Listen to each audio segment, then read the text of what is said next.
하나님 말씀 봅니다. 하나님 말씀 사무엘하 18장 9절에서 18절까지입니다. 9절에서 18절까지 15절까지 읽겠습니다. 압살롬이 다윗의 부하들과 마주치니라. 압살롬이 노새를 탔는데 그 노새가 큰 상수리나무 번성한 가지 아래로 지날 때에 압살롬의 머리가 그 상수리나무에 걸리매 그가 공중과 그 땅 사이에 달리고 그가 탔던 노새는 그 아래로 빠져나간지라. 한 사람이 보고 요압에게 알려 이르되 내가 보니 압살롬이 상수리나무에 달렸더이다 하니 요압이 그 알린 사람에게 이르되 네가 보고 어찌하여 당장에 쳐서 땅에 떨어뜨리지 아니하였느냐. 내가 네게 은 10개와 띠 하나를 주었으리라 하는지라. 그 사람이 요압에게 대답하되 내가 내 손에 은 1000개를 받는다 할지라도 나는 왕의 아들에게 손을 대지 아니하겠나이다. 우리가 들었거니와 왕이 당신과 아비새와 이때에게 명령하여 이르시기를 삼가 누구든지 젊은 압살롬을 해하지 말라 하셨나이다. 아무 일도 왕 앞에는 숨길 수 없나니 내가 만일 거역하여 그의 생명을 해하였더라면 당신도 나를 대적하였으리이다 하니 요압이 이르되 나는 너와 같이 지체할 수 없다 하고 손에 작은 창 셋을 가지고 가서 상수리나무 가운데서 아직 살아있는 압살롬의 심장을 찌르니 요압의 무기를 든 청년 10명이 압살롬을 에워싸고 쳐 죽이니라. 아멘.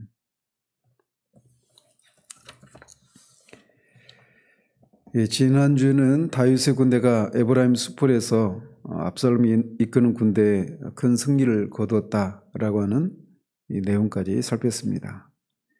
오늘은 이 압살롬이 요압에게 비참한 추월을 맞는 이 장면까지 살핍니다.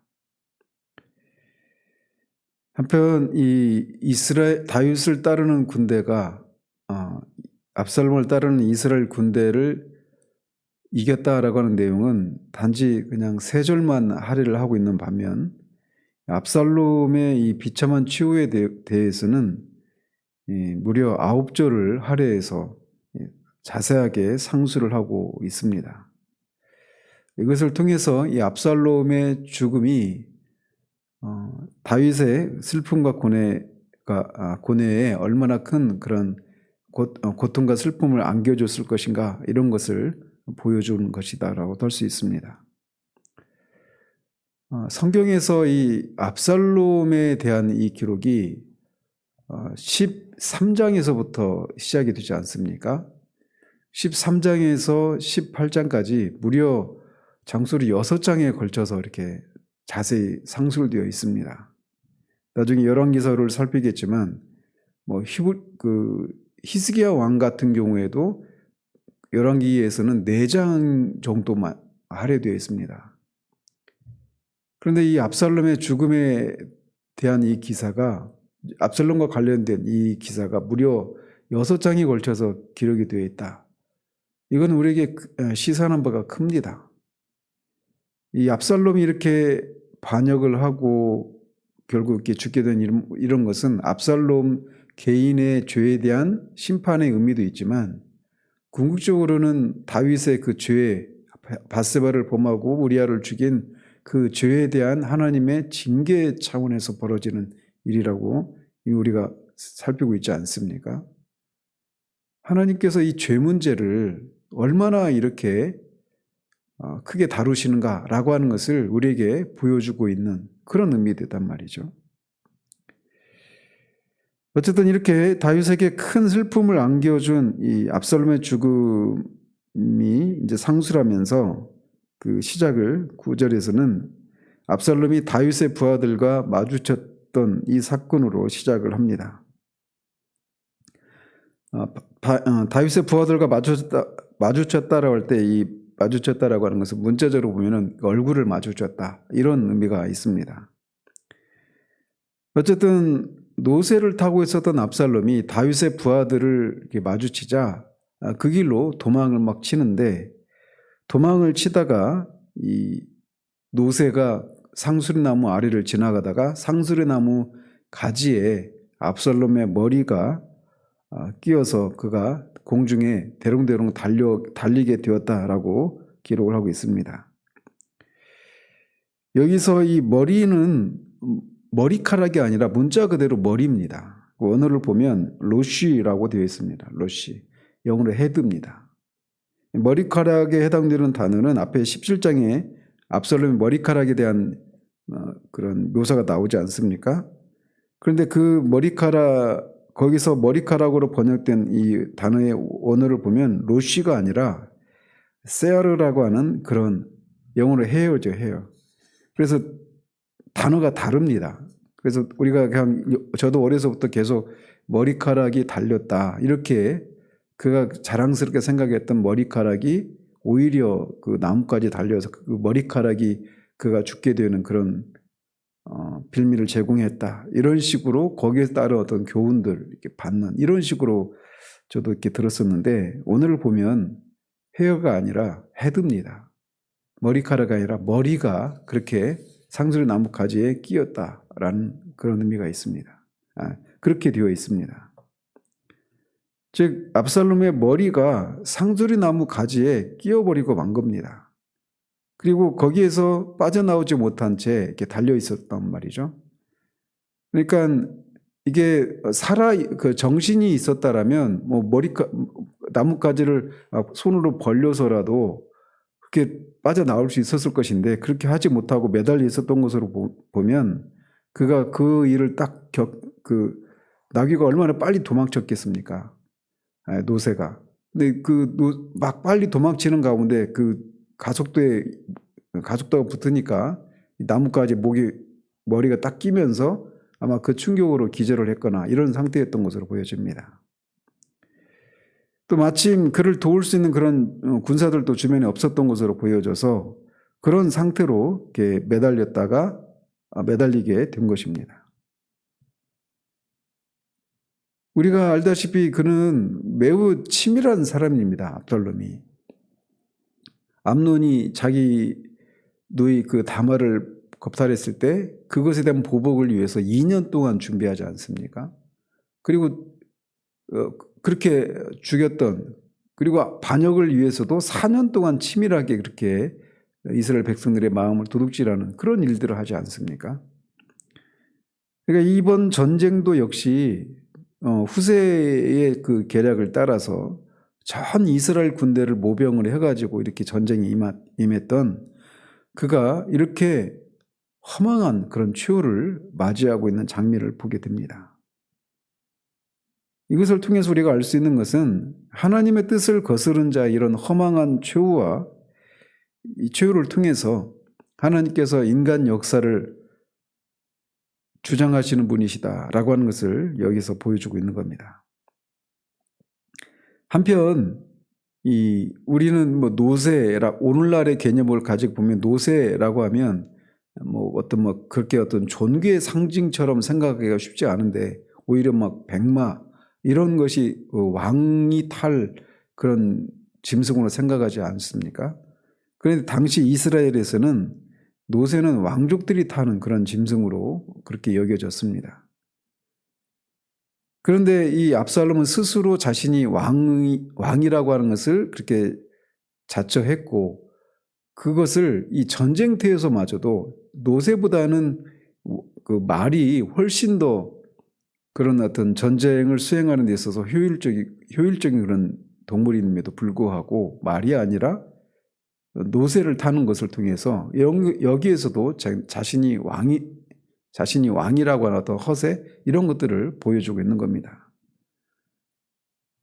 따라서 이 노새는 압살롬의 그런 교만 이런 것을 보여주는 상징적인 짐승이다 이렇게 볼 수가 있는데 이 노새를 타고 있다가 이렇게 비극적인 죽음을 맞는 이런 것을 통해 어떤 그의 그런 교만이 그가 자랑했던 그런 왕이라고 하는 것을 상징적으로 보여주는 그 짐승 때문에 죽게 되는 이런 아이러니한 모습을 보여주고 있는 겁니다.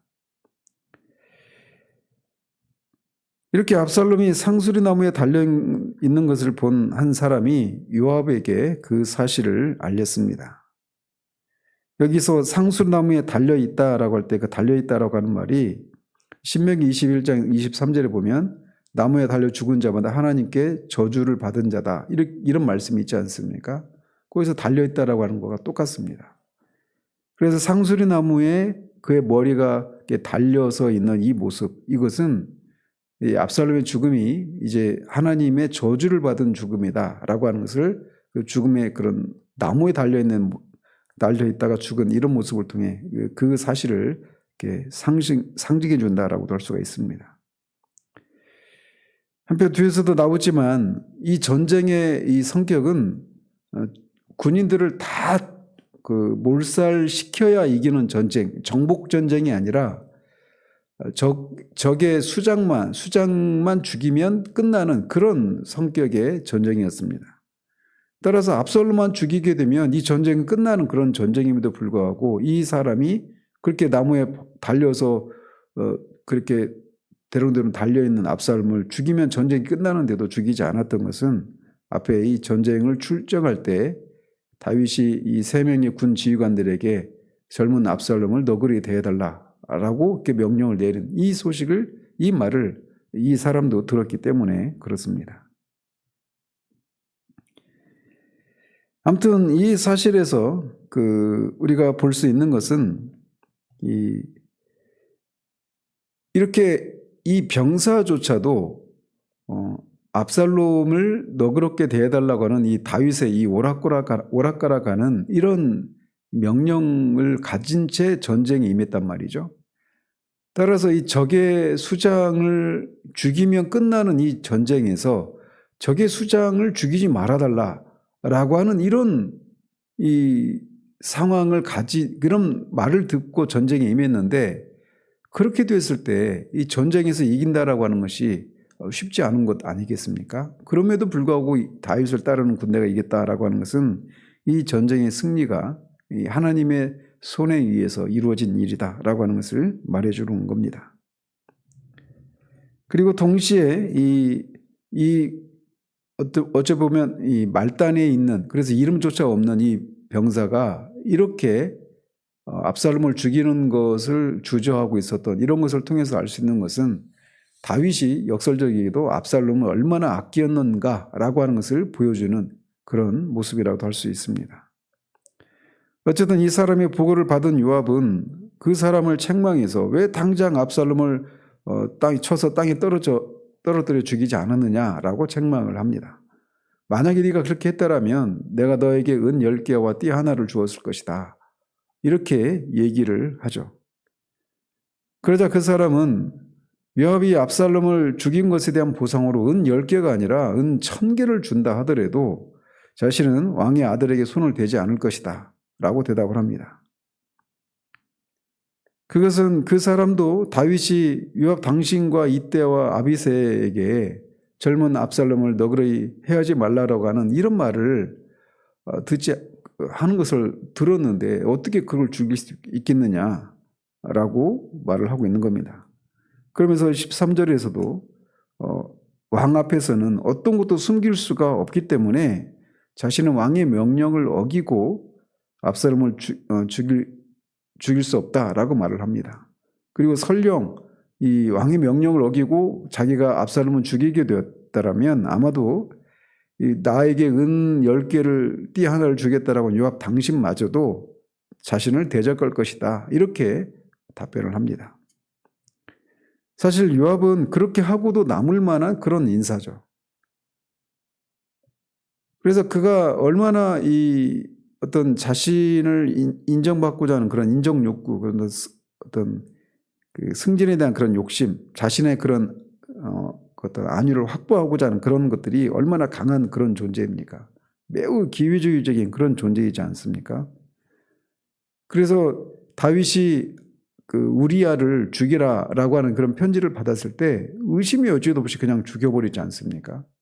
우리야는 그냥 무명의 용사가 아니라 뒤에 나오는 것처럼 24장에 나오는 것처럼 다윗을 도왔던 31명의 그런 장수의 명단에 들어있었던 그런 사람이었단 말이죠.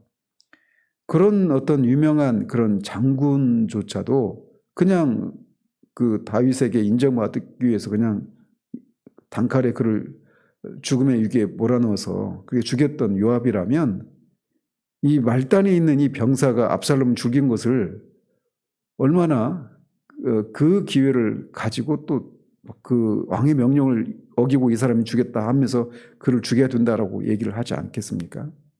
그런 얘기를 대는 겁니다. 그러자 요압은 자신은 그 사람처럼 시간을 지체할 수 없다 하면서 손에 작은 창 셋을 가지고 가서 아직도 살아있는 상수리 나무에 매달린 채 아직도 살아있는 압살롬의 심장을 찔러 죽입니다. 그러자 그와 함께했던 이 10명의 청년들도 이 압살롬에게 쳐서 죽여서 압살롬의 비참한 그런 죄를 맞이하게 됩니다.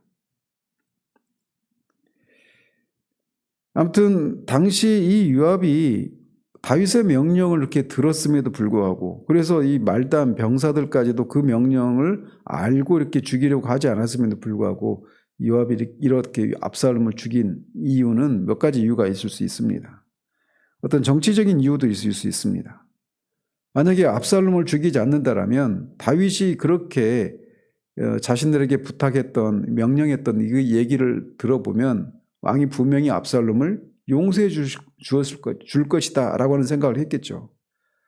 그리고 그것에 대해서 그렇게 되면 또 다른 혼란이 야기될 것을 염려했기 때문에 죽였다, 이렇게도 볼 수가 있습니다. 또 뒤에 훗날에 보면 요압이 압살롬의 동생인 이 아도니아를 차기 왕으로 그렇게 옹립을 하는 사람 편에 섭니다. 그러니까 어쩌면은 이미 요압은 이 압살롬이 반역을 일으켰을 때 압살롬 편에 서지 않고 다윗을 따랐던 것을 보면 압살롬은 그런 차기 왕이 되지 못한다라고 하는 것을 이미 판단이 섰던 거고, 그렇다면 이제 아도니아가 차기 왕이 될 것이다라고 하는 것을 이미 마음에 두고 이 압살롬을 죽여서 이제 아도니아를 왕으로 세우고자 하는 이런 어떤 정략적인 이유도 있었을 것입니다. 또 그냥 순수하게 압살롬은 반역을 했기 때문에 그것에 대해서는 죽여야 된다. 그리고 여론도 그렇게 동의하고 있는 상황 가운데서 그런 이유 때문에 압살롬을 죽였다, 이렇게도 볼 수가 있겠죠. 어쨌든 결국은 이 압살롬은 어떤 이유로, 요압이 어떤 이유로든지 압살롬을 죽게 되면서 압살롬이 그 요압을 죽이게 되면서 압살롬은 그런 비참한 치유를 맞이하게 됩니다. 사실 그가 왕이 되기까지, 이 압살롬이 이 죽음을 맞이하기까지 그의 이름이 등장했던 그 시간을 보면 한 11년 정도 되는 시간입니다. 암논이 다말을 범한 후에 2년 후에 이 암논을 죽이지 않습니까? 그렇게 해서 2년이 지났고 또 3년 동안 그슬 땅에 가서 살고, 그리고 돌아와서 2년 동안 다윗의 얼굴을 보지 못합니다. 예루살렘에 있는 동안에. 그러니까 2년, 3년, 또 2년 하면 7년이지 않습니까? 그리고 그렇게 돌아오고 나서 4년 동안 이 반역을 준비한단 말이죠. 그럼 도합 11년입니다. 11년이 지난 후에 이제 왕으로 이렇게 에브론에서 스스로 왕이 되는 것을 선포하고, 불과 얼마 되지 않은 그 시간 동안, 짧은 기간 동안 왕으로 그렇게 자처하다가 결국 이렇게 비참한 치유를 맞이하고 말죠. 압살롬도 분명히 그 다니엘서 그 앞에 그 7장에 있는 것처럼 소위 다윗 언약이라고 하는 내용을 분명히 들었을 것입니다. 그럼에도 불구하고 압살롬은 하나님이 세우신 질서를 무시하고 하나님이 기름 부어 세우신 왕 다윗을 대적해서 반란을 일으킴으로써 그 죄에 대한 대가로 하나님으로부터 심판을 받아 죽게 된 것입니다.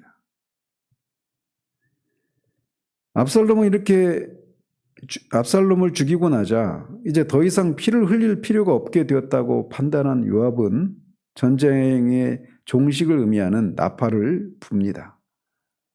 그리고 그 소리가 울려 퍼지자 다윗의 군사들은 모두 전쟁터에서 자기 진영으로 철수를 합니다. 그리고 그들이 또 죽은 압살롬의 시체를 옮겨다가 숲풀 가운데 있는 큰 구멍에 그를 던지고 그 위에 매우 큰 돌무더기를 쌓아서 그를 매장을 합니다. 그리고 이스라엘 군대들은 모두 그들의 장막으로 도망을 칩니다. 이렇게 당시 이스라엘에서 시체 위에 돌무더기를 쌓는 이것은 죽은 사람에 대한 어떤 존중하는 그런 차원의 매장 방식이 아닙니다. 이것은 저주를 받아 죽은 자의 이 매장 방식을 의미하는 것입니다. 그래서 여호수아 7장에 나왔던 것처럼 여리고성을 칠 때 여리고성이 아니라 여리고성을 칠 때 도둑질을 했던 아간 때문에 아이성을 치는 일에 실패했다가 그것이 발각되어서 결국 이 아간이 죽지 않습니까? 돌을 맞아 죽는데 그 돌 무더기 아래에 이렇게 아간이 이렇게 있었던 그런 장면에서 볼 수 있는 것처럼 죽은 그 돌 무더기로 쌓아서 이렇게 매장하는 것은 저주를 받아 죽은 사람의 이 매장 방식이었습니다. 따라서 압살롬이 이렇게 압살롬의 이 돌 무덤은 훗날에 많은 사람들에게 하나님의 뜻을 저버린 반역자의 종말이 무엇인가를 교훈하는 그런 의미가 있는 것이죠. 아간의 그 무덤을 볼 때도 사람들이 그런 생각을 했던 것처럼 압살롬의 죄악을 떠올리는 그런 어떤 이 돌 무덤이 되는 겁니다. 어쨌든 압살롬의 최후가 이렇게 저주받은 자의 죽음, 앞에서도 말씀드린 것처럼 나뭇가지에 달려 있다가 죽었고 또 죽은 후에도 저주를 받은 자의 그런 매장 방식인 돌무더기를 쌓아서 이렇게 매장되는 이런 것은 다 하나님의 기름 부음을 받은 이 왕을 대적한, 이건 하나님을 대적한 자의 이 죄에 대한 하나님의 심판을 의미하는 그런 모습이란 말이죠. 따라서 이 압살롬의 죽음은 하나님의 심판의 어미로우심을 보여주면서 또 동시에 이 압살롬을 잃은 다윗의 슬픔이 또 얼마나 컸을 것인가라고 하는 것을 또 보여주는 그런 두 가지 의미가 있는 겁니다. 따라서 이 압살롬의 이 비참한 최후는 압살롬 개인에 대한 심판이면서 또 동시에 이런 일이 일어나게 된 근본적인 원인인 다윗의 죄에 대한 하나님의 심판이다. 이 두 가지 이중적인 심판의 의미가 담겨 있는 겁니다. 그런데 18절에 보면 이렇게 압살롬은 저주받은 죽음과 장사를 지내졌는데 18절에 보면 그가 살아있을 때 그의 이름을 남기기 위해서 비석을 세운 사실, 그리고 그 비석이 왕의 골짜기에 있고 그것이 압살롬의 기념비다 이렇게 불린다는 사실을 약수를 하고 있습니다. 근데 한편 이 압살롬이 살아있을 때 비석을 세웠단 말이죠. 그러니까 그가 얼마나 어떤 그 영웅심에 허영이 가득한 그런 사람이었는가라고 하는 것을 보여주고 있는 겁니다. 그러면서 그가 비석을 세운 이유를 그에게 아들이 없었기 때문이다 이렇게 말을 하고 있는데 앞에 이미 14장 27절에 그에게 3명의 아들이 있었고 다말이라고 하는 딸이 있었다고 하지 않았습니까? 그래서 그때도 말씀드렸지만 이것을 보면서 성경이 오류가 있다. 이게 비평학자들은 그렇게 성경의 무호성을 이렇게 공격을 하는데 이 구절을 가지고 그거는 실제로 아들이 있었지만 그의 압살롬의 이름을 남길 만한 그런 깜냥이 되지 못하는 아들이었거나 또는 일찍이 죽었거나 이런 이유 때문에 이 압살롬이 자신의 이름을 남길 그런 아들이 없는 것을 슬퍼하면서 자기 스스로 이렇게 이름을 남기기 위해서 비석을 세웠다 이렇게 볼 수가 있습니다. 어쨌든 이렇게 살아있을 때 자신의 이름을 남기기 위해서 비석을 세운 이런 일이 일상적이지는 않지 않습니까? 이런 것을 통해서도 알 수 있는 것은 압살롬은 굉장히 어떤 영웅 심리가 컸던 사람이었고 또 허영이 굉장히 컸던 그런 사람이었다라고 하는 것을 보여주고 있는 겁니다. 그런데 영어에도 유명하다라고 하는 단어가 두 가지 의미가 있잖아요. 그러니까 famous라고 하는 그런 단어도 있고 notorious, 악명 높은 이런 의미도 있지 않습니까? 그가 이름을 남기긴 했지만 그가 의도했던 것처럼 사람들로부터 인정을 받는, 칭송받는 그런 이름이 아니라 하나님의 저주를 받은 자의 이 비참한 죄가 무엇인가를 알려주는 그런 비참한 이름, 더러운 이름을 남기고 말게 된 겁니다. 그가 스스로 왕을 자처했던 압살롬이, 그래서 스스로 이름을 남기려고 했던 압살롬이 오히려 더러운 이름을 남기고 죽고 마는 이런 역설적인 모습을, 아이러니한 모습을 우리가 볼 수가 있는 겁니다. 어쨌든 그래서 그는 오히려 이 후세에 반면교사의 역할을 하는 그런 비참한 치유를 맞이하고 맙니다. 그래서 그가 스스로 자랑할 목적으로 세운 비석은 오히려 그의 처량한 죽음을 나타내는 그런 묘비가 되고 맙니다. 이처럼 하나님은 악인의 자랑거리를 오히려 수치와 멸망의 무덤으로 만드심으로써 스스로 부끄러움을 당하게 하십니다. 이렇게 압살롬이 죽은 것은 하나님의 저주와 심판을 받아 죽은 죽음이었습니다. 그리고 이 압살롬의 죽음은 또 동시에 압살롬 개인에 대한 저주와 심판이면서 또 동시에 다윗의 죄에 대한 하나님의 징계와 심판이었단 말이죠. 그리고 이 얘기를 이렇게 무려 6장이나 할애를 해가지고 압살롬의 그 반역에서부터 이 죽음까지 이렇게 기록을 하고 있단 말이죠. 이것을 통해서 이 하나님의 뜻을 어기는 자의 이 최후가 이렇게 심판을 받는 것이다 라고 하는 것을 보여주고 있는 거예요. 하나님의 마음에 합했던 다윗조차도 그가 저지른 죄에 대해서 하나님이 이렇게 그 죄 문제를 철저히 다루신다라고 하는 것을 우리에게 보여주고 있는 겁니다. 그럼에도 불구하고 이번 주 오전에 우리가 로마서에서 살핀 것처럼 이런 일을 행하는 자들, 불의한 일을 행하는 자들은 사형에 해당한다고 하는 것을 알면에도 불구하고 그것을 아는 자들이 그것을 또 자신도 그런 것을 행하고 그것을 하는 자들을 옳다고 여기는, 이것이 인간의 실상입니다. 이런 최후들을 보면서도 또다시 그런 일들이 반복되는 말이죠. 그래서 우리에게는 소망이 없습니다. 우리 인간에게는. 그래서 하나님이 그런 세상을 사랑하셔서 그의 독생자를 보내시고 그 예수를 믿음으로만 우리가 구원에 이룰 수 있다라고 하는 것을 보여주셨던 것입니다. 우리가 죄에 대한 경계심, 얼마나 이 죄를 하나님이 철저히 다루시는가라고 하는 것을 이렇게나 많은 양을 할애해서 보여주고 있는 것을 통해 우리가 이런 교훈을 받아야 됩니다.